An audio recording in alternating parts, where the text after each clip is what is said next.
Good morning students आज की class में हम लोग संस्कृत पढ़ने वाले हैं।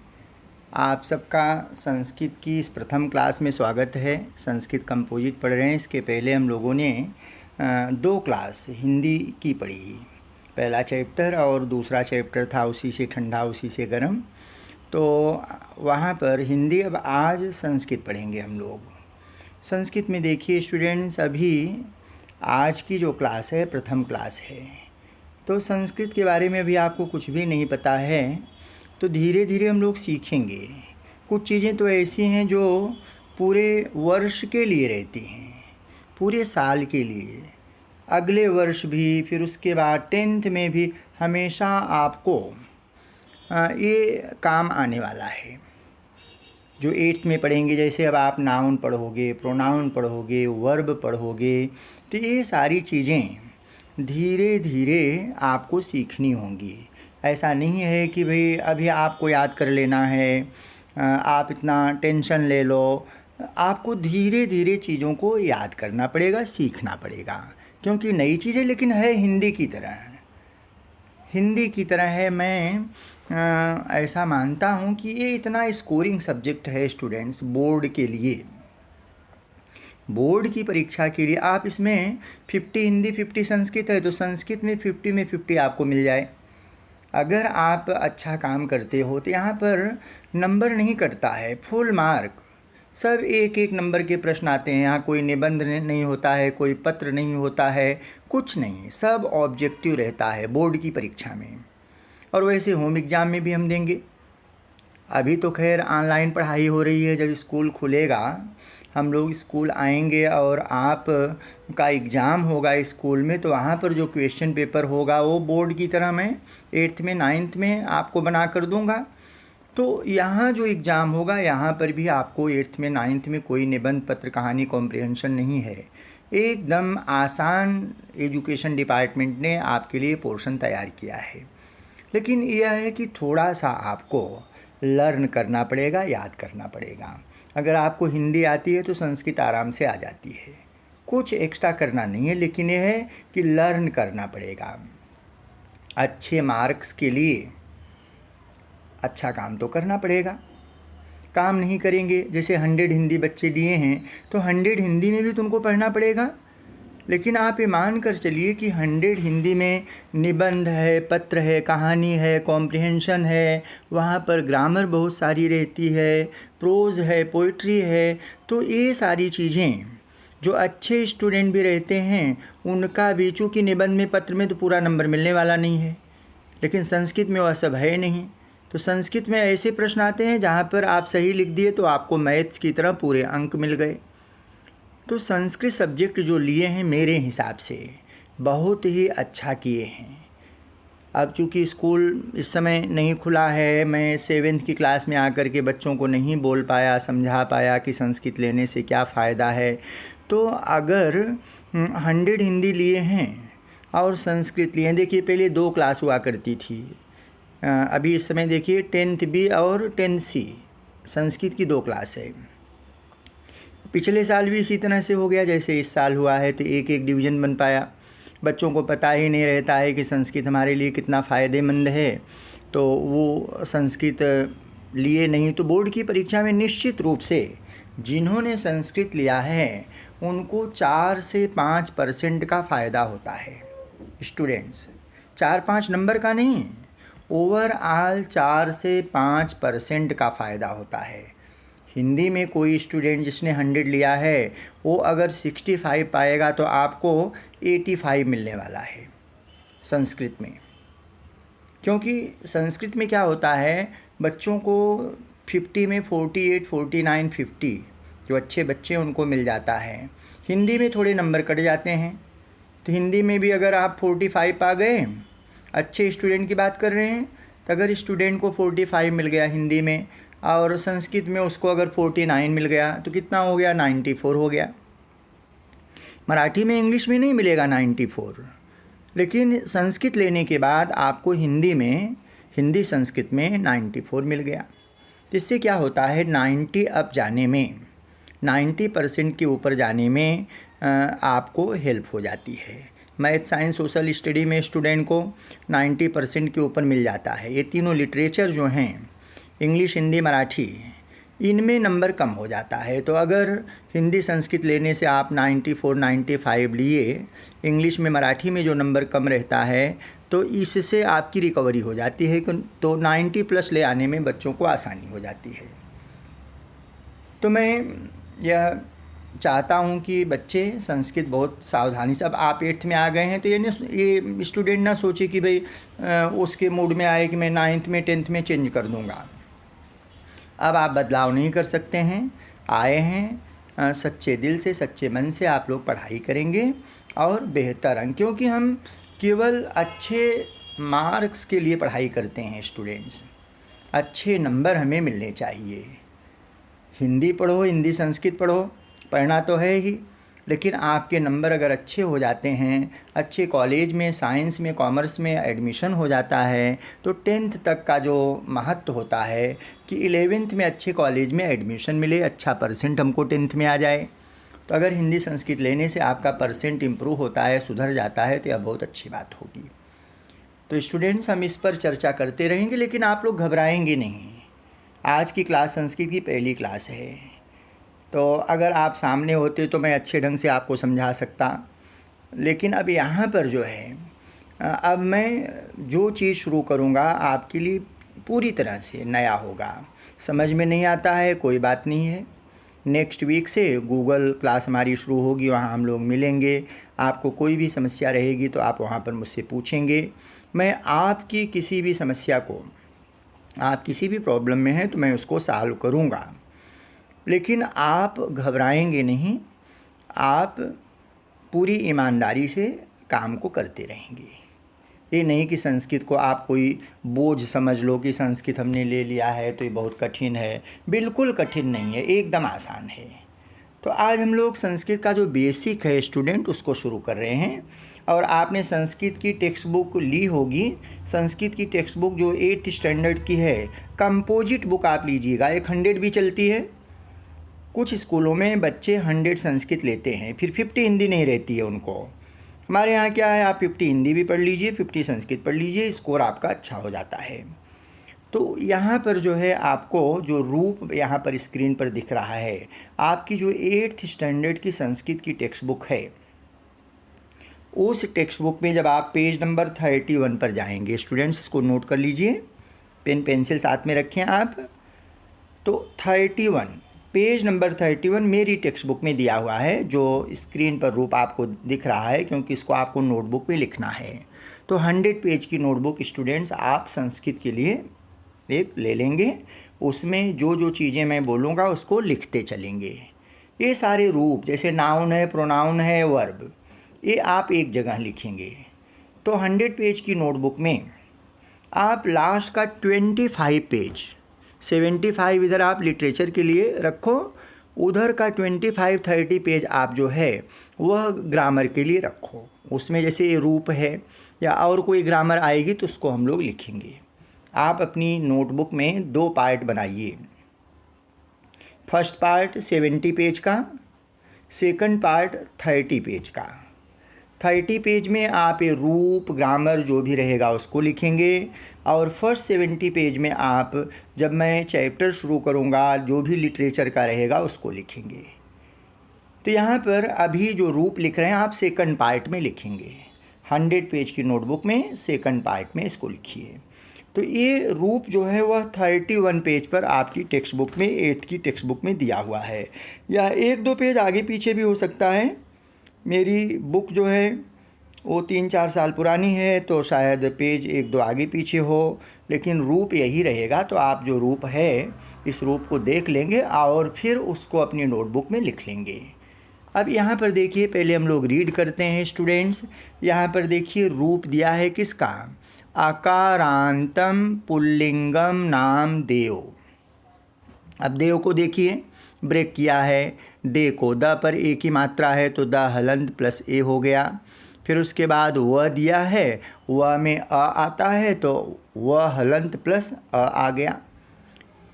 वर्ड को जो है ब्रेक कर दिया, वो वर्ड को ब्रेक करके फिर उसके बाद किस लेटर पर कौन सी मात्रा है उसको अलग से लिख दिया है। व पर ए की मात्रा है, देव, द पर ए की मात्रा और व पर अ की मात्रा है, तो ब्रैकेट में उसने लिख दिया है। तो देव का रूप, अब देखिए देव का अंत में व है, व छोटा है, अ है, व में देखिए अ आ रहा है, तो आ आया तो क्या हो गया आकारांत। अगर वहीं पर बड़ी मात्रा आती आ तो क्या हो जाता आकारांत। जैसे देव के बाद समझ लो माला का रूप आपको मिलेगा, माला। अंतिम लेटर देखिए आप, ल पर देखिए आ की मात्रा है, ल पर आ की मात्रा है, तो आ, तो इसलिए उसको हम माला को क्या बोलेंगे आकारांत। अ की मात्रा है तो आकारांत हो गया अंत में, और आ की मात्रा है तो आकारांत। फिर इकारांत, जैसे आ ई उ होता है वैसे यहाँ पर संस्कृत में रूप चलेगा एक एक। ये आपको 8th में 9th में 10th में पूरे 3 साल में करना रहेगा। तो ये आकारांत का रूप है, आकारांत वही लिखा है आकारांतम। रूप किसका है देव का, तो देव का रूप है तो इसलिए पुल्लिंग। देव क्या होता है मेल है, तो पुल्लिंग। देखिए यहाँ संस्कृत में आपको 3 लिंग मिलेंगे, 3 जेंडर मिलेंगे, पुल्लिंगम, स्त्रीलिंगम, नपुंसक लिंगम। पुल्लिंगम का मतलब पुल्लिंग मेल हो गया हिंदी की तरह, स्त्रीलिंगम स्त्रीलिंग आप लिखते थे, स्त्रीलिंगम हो गया तो फीमेल, नपुंसक लिंगम हो गया तो न्यूट्रल जेंडर हो गया। तो यहाँ पर चूँकि दे व छोटा है इसलिए इसको हम आकार अंत, इसके अंत में आ रहा है। अब जहाँ पर बड़ा आ आएगा तो उसको आकारांत बोल देंगे, छोटी ई आएगी तो ईकारांत बोल देंगे, अंत में बड़ी ई की मात्रा आएगी तो ईकारांत बोल देंगे, अंत में छोटा ऊ आएगा तो उकारांत बोल देंगे, अंत में बड़ा ऊ आएगा तो उकारांत बोल देंगे। ये 6 ही हैं स्टूडेंट्स, ए ऐ ओ औ, वो सब नहीं है, केवल आ ई उ। और ये तीनों कहाँ हैं 8th 9th और 10th, तीनों साल मिला करके आपको मिलेगा। यहाँ पर देखिए रूप दिया है, पहले आप लिखो, धीरे धीरे हम लोग लर्न करेंगे इसको। आज पहली क्लास है, घबराने की ज़रूरत नहीं है, आप लोग पहले लिखोगे इसको नोटबुक में। याद करवाना मेरा काम है, धीरे धीरे मैं आपको याद करवाऊँगा, पूरे साल में आपको याद करना है। तो लेकिन जितनी जल्दी याद कर लेंगे उतना अच्छा है, क्योंकि आगे जब जाएंगे तो और फिर आपके पास काम आएगा। तो ये आज का काम जो है फिर छूट ना जाए, ऐसा ना हो कि ये याद ना रहे और आगे भी तो आपको चैप्टर्स आएंगे उनको भी करना रहेगा। इसलिए जितनी जल्दी आप याद करते चलेंगे उतना अच्छा है। तो देखिए यहाँ देव का रूप स्टूडेंट्स दिया है, और अंत में देखिए विभक्ति दी गई है। 8 विभक्तियाँ होती हैं, प्रथमा, द्वितीया, तृतीया, चतुर्थी, पंचमी, षष्ठी, सप्तमी और संबोधनम। अब ऐसे आप टेबल बना करके अपनी नोटबुक में लिखोगे। पहले क्या दिया है एक वचनम सिंगुलर, फिर द्विवचनम जहाँ 2 के लिए प्रयोग किया जाता है डुअल, फिर उसके बाद बहुवचनम प्लूरल। तो सिंगुलर, डुअल और प्लूरल, विभक्ति अंत में केस। अब प्रथमा का रूप अगर देव का आप बोलोगे तो क्या है देव, देवो, देवाः। देखिए वह के बाद 2 डॉट आ गया, देव तो हिंदी का ही है, फिर वह के बाद 2 डॉट आया तो क्या हो गया अह का उच्चारण करता है, देव तो बन गया देवः, अह, देवः, देवौ, औ की मात्रा, फिर देवाः, वा के बाद 2 डॉट है तो देवाः, देवः, देवौ, देवाः। द्वितीया देवं, देवौ, देवान्। तृतीया देवेन, देवाभ्याम, देवैः। चतुर्थी देवाय, देवाभ्याम, देवेभ्यः। पंचमी देवात्, देवाभ्याम, देवेभ्यः। षष्ठी देवस्य, देवयोः, देवानां। सप्तमी देवे, देवयोः, देवेषु। संबोधनम हे देव, हे देवौ, हे देवाः। तो आप केवल पढ़ना सीखिए अभी, बस अभी केवल आप पढ़ना सीखेंगे। पहले नोटबुक में लिख देंगे लास्ट 30 पेज, वहाँ से शुरू कीजिए और फिर उसके बाद लिखते समय उसको पढ़ते रहिए। पहली लाइन देव देवौ देवा, देवम देवौ देवान, देवेन देवाभ्याम देवैः, देवाय देवाभ्याम देवेभ्यः, देवात् देवाभ्याम देवेभ्यः, देवस्य देवयोः देवानां, देवे देवयोः देवेषु, हे देव हे देवौ हे देवा। स्टूडेंट्स, इसको इसलिए लिखा रहा हूँ कि इसी पर सारी संस्कृत टिकी हुई है। ये थोड़ा डिफ़िकल्ट है। आप ये सोचें कि पूरी लिटरेचर जितनी भी आप पढ़ेंगे, सबसे डिफ़िकल्ट काम स्टूडेंट्स को यही लगता है। आगे का जो भी रहेगा ना, सब बहुत सिंपल रहेगा। इसको इसलिए मैं लिखा दे रहा हूँ कि अभी से आप धीरे धीरे इसको याद करना शुरू कर देंगे। घबराने की ज़रूरत नहीं है। ऐसा ना हो कि मन आपका पूरी तरह से विचलित हो जाए कि तो बड़ा डिफ़िकल्ट है, मुझसे नहीं होगा, संस्कृत बहुत हार्ड है, ऐसा मत सोचिए। इसको धीरे धीरे आपको याद करना है। मैं क्लास में जब गूगल क्लास शुरू होगी तो वहाँ पर बोल बोल करके आपको याद करवा दूँगा। पहले आप इसको लिखिए और लिखते समय इसका उच्चारण करते रहिए, कैसे इसको बोलते हैं। इतना काम अभी आपको करना है बस। अभी देखिए, अगला रूप आपको मिल रहा है, वन का रूप मिल रहा है, वन। देखिए यहाँ पर भी न, व न है, न छोटा है, ते भी अकारांत हो गया। लेकिन वन स्टूडेंट ये नपुंसक लिंग होता है, न्यूट्रल जेंडर रूप होता है। देखिए पहले आपको पुल्लिंगम मिला देव का, देव, देव ईश्वर, भगवान, गॉड, तो क्या है, वो मेल होता है। अब ये वन जो होता है, फॉरेस्ट, जंगल, ये क्या है, नपुंसक लिंग, न्यूट्रल जेंडर होता है। तो यहाँ पर ऊपर हेडिंग में लिख दिया है, आप भी लिख देंगे। अकारांतम, ये भी अकारांत का रूप है। अकारांतम, इसका जेंडर क्या है, नपुंसक लिंगम। अब उसी वर्ड को, नाम का मतलब होता है noun, this is noun, neutral gender, neutral gender का नाउन है। और देव क्या था, वो मेल का नाउन था, पुल्लिंगम का नाउन था। अब इसको भी ब्रेक किया है, देखिए वन, व क्या होता है, व हलंत प्लस अ होता है। और न भी क्या होता है, न हलंत प्लस अ होता है। कोई लेटर आप लिखते हो स्टूडेंट, जैसे क है, क पूरा है, अब उसको अगर ब्रेक करोगे तो सबसे छोटी यूनिट क्या बनेगी, क हलंत प्लस अ। ख पूरा है, अब उसको अगर ब्रेक करोगे तो क्या बनेगा, ख हलंत प्लस अ। वैसे ही ग, घ, जितने भी लेटर्स हैं, आप जब उनको ब्रेक करोगे तो हलंत के साथ सब में अ आता है। तो उच्चारण में भी तो देखिए क में अ आ रहा है, वही अ आप प्लस करके लिखते हो, लेकिन फिर क में हलंत हो जाता है। अब यहाँ पर देखिए मज़े की बात यह है कि सेम यहाँ भी दिया है, देखिए एक वचनम, द्विवचनम, बहुवचनम, विभक्ति, विभक्ति सेम है। वहाँ पर आपने लर्न कर लिया, तो यहाँ कुछ करना नहीं है। प्रथमा, द्वितीया, तृतीया, चतुर्थी, पंचमी, षष्ठी, सप्तमी और संबोधनम। फिर क्या हो गया स्टूडेंट्स, अब देखिए यहाँ पर फर्स्ट टू लाइन तो सेम है। प्रथमा द्वितीया देखिए, वनम वने वनानि, वनम वने वनानि, ये दो लाइन सेम। एक लाइन याद हो गई तो दूसरी लाइन भी सेम हो गई। अब आपको क्या करना है, देखिए अगर आपने देव का रूप याद कर लिया, देव की तीसरी लाइन क्या है, देवेन देवाभ्याम देवई। देखिए देवेन देवाभ्याम देवई, यहाँ पर वन की तीसरी लाइन क्या हो गई, सेम उसी तरह से वनेन वनाभ्याम वनई है। अब वहाँ पर जाएंगे तो चौथी लाइन क्या मिलेगी, देवाय देवाभ्याम देवेभ्यः। यहाँ की चौथी लाइन क्या हो गई, वनाय वनाभ्याम वनेभ्यः। आगे की सभी लाइन सेम है।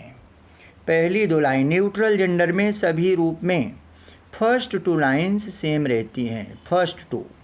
उसके बाद तीसरी लाइन का रूप किसकी तरह चलता है, तीसरी, चौथी, पाँचवीं, छठी, सातवीं, ये सब लाइन मेल की तरह चलती हैं। अगर आपने मेल को याद कर लिया तो उसी तरह से आपका यह न्यूट्रल जेंडर भी हो गया, सेम है। वहाँ का कैसे, देवेन देवाभ्याम देवई, यहाँ पर वनेन वनाभ्याम वनई, देवाय देवाभ्याम देवेभ्य, वनाय वनाभ्याम वनेभ्य, देवात देवाभ्याम देवेभ्य, वनात वनाभ्याम वनेभ्य, देवस्य देवयो देवानां, वनस्य वनयो वनानां, देवे देवयो देवेषु वने वनयो वनेषु। सेम चला, लेकिन 7वीं लाइन के बाद जब आप 8वीं लाइन में जाते हो, जैसे वनम वने वनानि, तो यहाँ थोड़ा सा फर्क है। देखिए, द्विवचनम का बहुवचनम का तो हे लग गया है बस, हे वने हे वनानि। पहली लाइन में आप हे लगा देते हो बस, लेकिन चूंकि सिंगुलर में देखिए वनम दिया है तो यहाँ पर केवल वन लिख रहे हो आप, हे वन हे वने हे वनानि। पहली लाइन में हे लगा दीजिए तो आपकी लास्ट लाइन बन गई, और फर्स्ट टू लाइन सेम है ही। फिर तीसरी लाइन से लेके 7वीं लाइन तक आप देव के रूप की तरह कर रहे हो, तो बहुत सारा सिमिलर हो जाता है। अगर आप देव का याद कर लिए, अब देव का याद करना है, एक दिन में 4 लाइन याद कर लो, अगले दिन में 4 लाइन याद कर लीजिए। आप लेफ़्ट टू राइट याद करेंगे, अप टू डाउन नहीं। एक वचनम, द्विवचनम और बहुवचनम पहली लाइन का।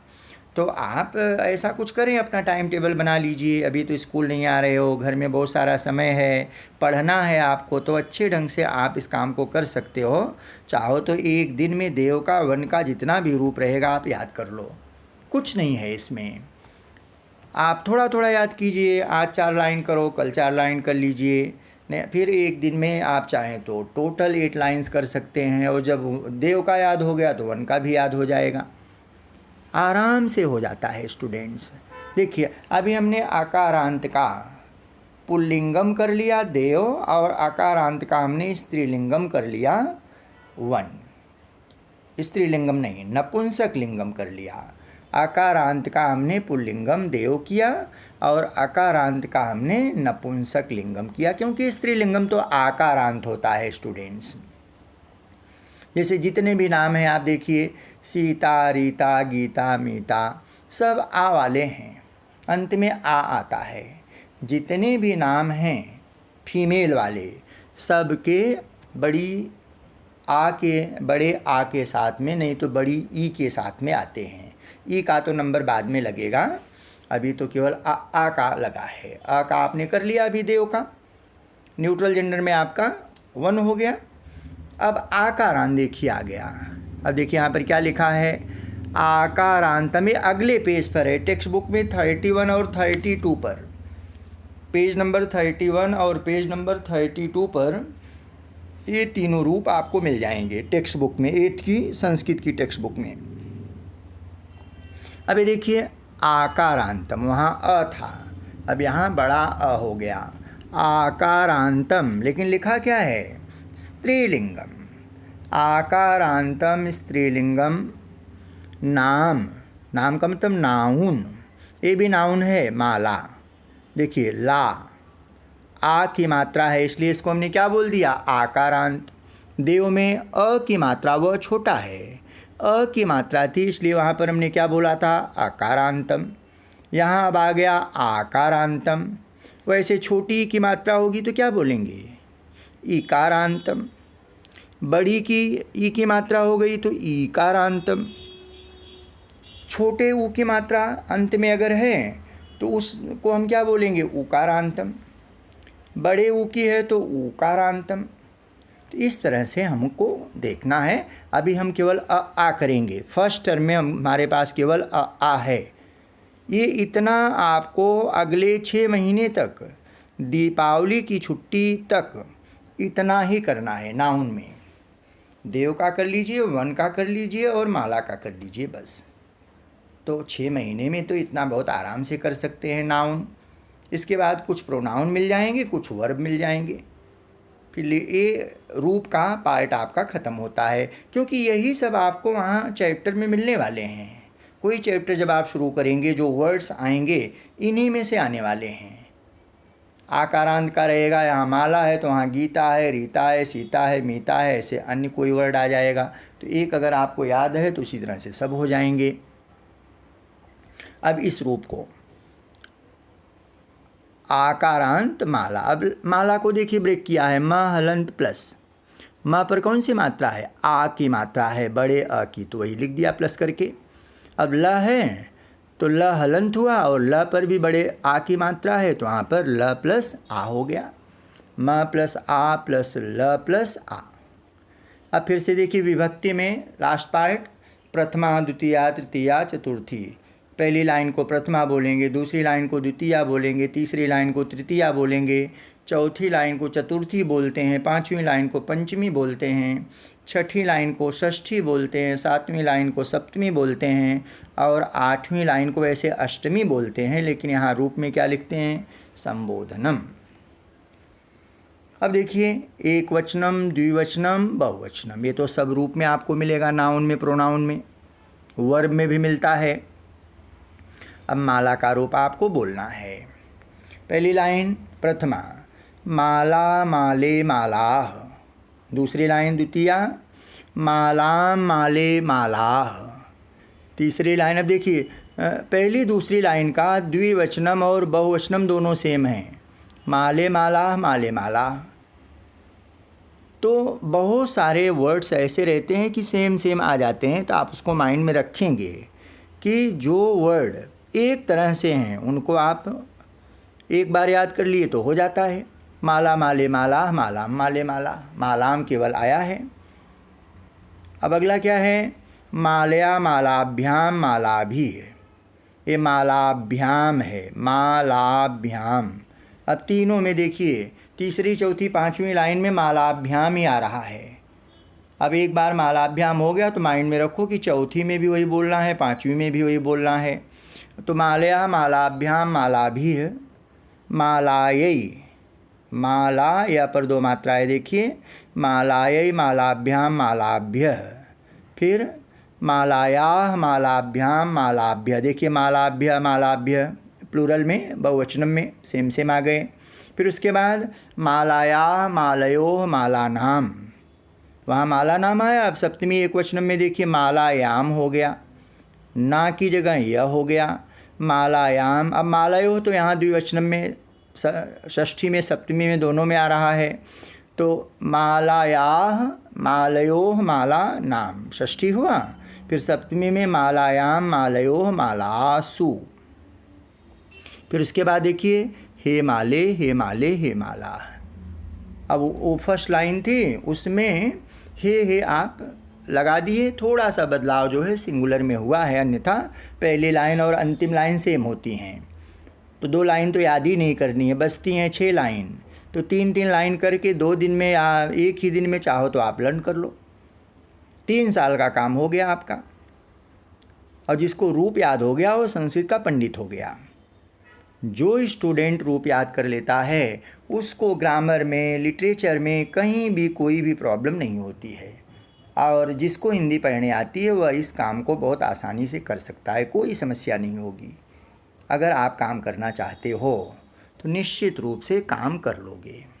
नहीं करना है तो फिर कोई भी सब्जेक्ट हो, क्लास में आप देखते हैं बहुत ढंग के विद्यार्थी होते हैं, साल भर कुछ करते ही नहीं हैं। तो जो नहीं करना चाहता है उसके लिए हर सब्जेक्ट डिफ़िकल्ट है। उसके लिए English, Hindi, Marathi, math, science, social studies सब डिफ़िकल्ट हो जाएगा। और जिसको करना है उसको कोई भी चीज़ डिफ़िकल्ट नहीं लगेगी, हर चीज़ आसान हो जाएगी। कुछ बच्चे ऐसे होंगे क्लास में, अभी तो मैं किसी का नाम नहीं जानता हूँ, पहचान नहीं रहा हूँ, लेकिन कुछ बच्चे रहेंगे मेरे कहने के साथ वे लिखेंगे और एक ही दिन में उसको लर्न भी कर लेते हैं।